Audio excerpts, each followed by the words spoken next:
Wanneer laas het jy 'n nou of nooit oomblik beleef? Daai tyd wanneer jy besef, as jy 'n sekere aksie nie nou uitvoer nie, as jy 'n sekere ding nie nou doen nie, dan gaan dit nooit gebeur nie.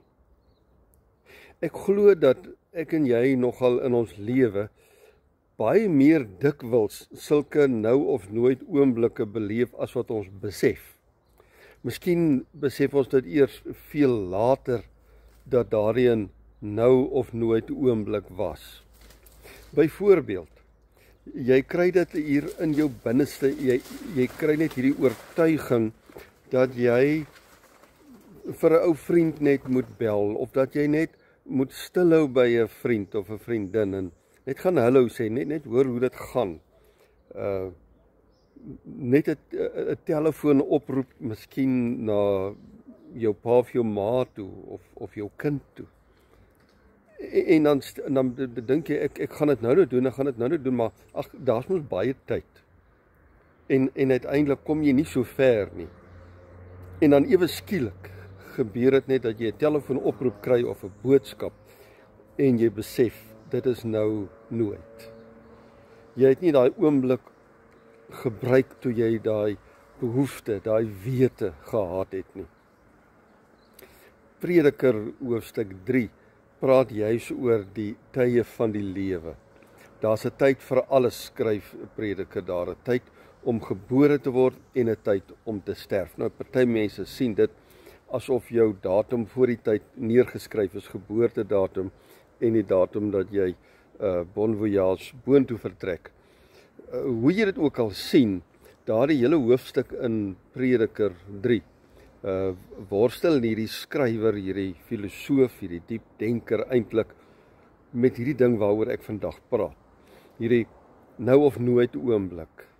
Nou is dit miskien die tyd, ja, nou is jy gebore, maar die tyd om te sterwe kan enige oomblik wees. Soos wat ek al baie gesê het, ek het mense begrawe wat 100 jaar oud geword het. Ek het ook babetjies begrawe wat skaars 'n uur gelewe het, selfs minder. Daardie nou of nooit, daaroor het ons nie altyd beheer nie. Die nou het ons nou, terwyl jy nou na hierdie boodskap luister, nou het jy nou. Die nooit, weet jy nie wanneer dit gaan aanbreek nie. Ja, ek verknies my baie daaroor. Baie mense sê, hulle het geen regrets oor niks in die lewe nie.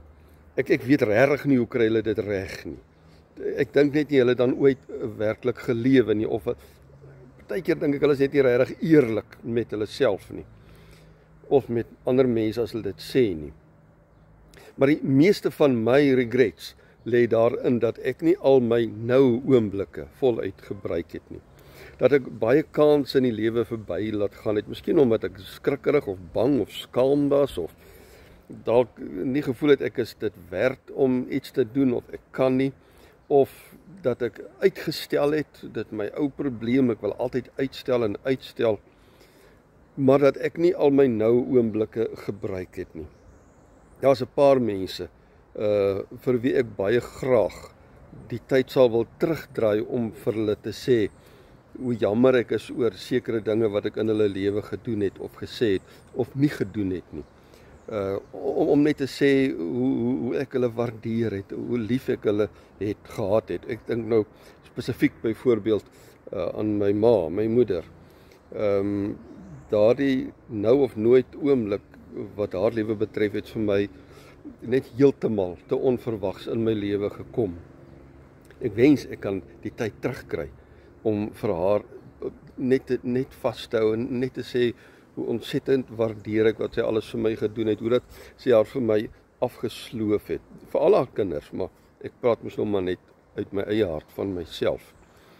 Ja, so is daar werklik waar in my lewe 'n klomp sulke geleenthede, wat ek nie die nou gebruik het nie en toe het nooit aangebreek. Maar nou, terwyl ons nou nog lewe, terwyl ons hier is, sê Prediker ook, hy het gesien die beste in hierdie lewe is om vrolik te wees en die lewe te geniet. Want ons het net hierdie tyd, maar hy sê ook daar, God gee ons tog ook 'n aanvoeling vir die onbepaalde tyd. Dit is daai tyd wat ons nie weet wanneer dit aanbreek nie, maar ons weet dit gaan aanbreek. En dit is hier binne in ons. Ons ignoreer dit net altyd. Daai onbepaalde tyd, daai alfa en omega tyd, daai tyd wat nooit ophou nie. Ek en jy het net hierdie nou op hierdie oomblik. So ek wil jou aanmoedig. Terwyl die Bybel ook sê dat ons 'n besef het van daardie onbepaalde tyd van God.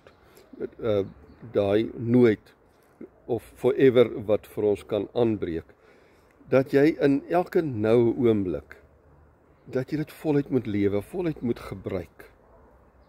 Maar ek wil jou ook dan aanmoedig om dan vir jouself, al maak jy vir jou 'n lysie, om elke dag te sê, as ek net een keer vandag 'n nou of nooit oomblik aangegryp het, en daai nou oomblik voluit geleef het, dan kan ek elke dag afsluit, en ek kan dalk my lewe afsluit later, met 'n hele klomp jare, 'n voller lewe.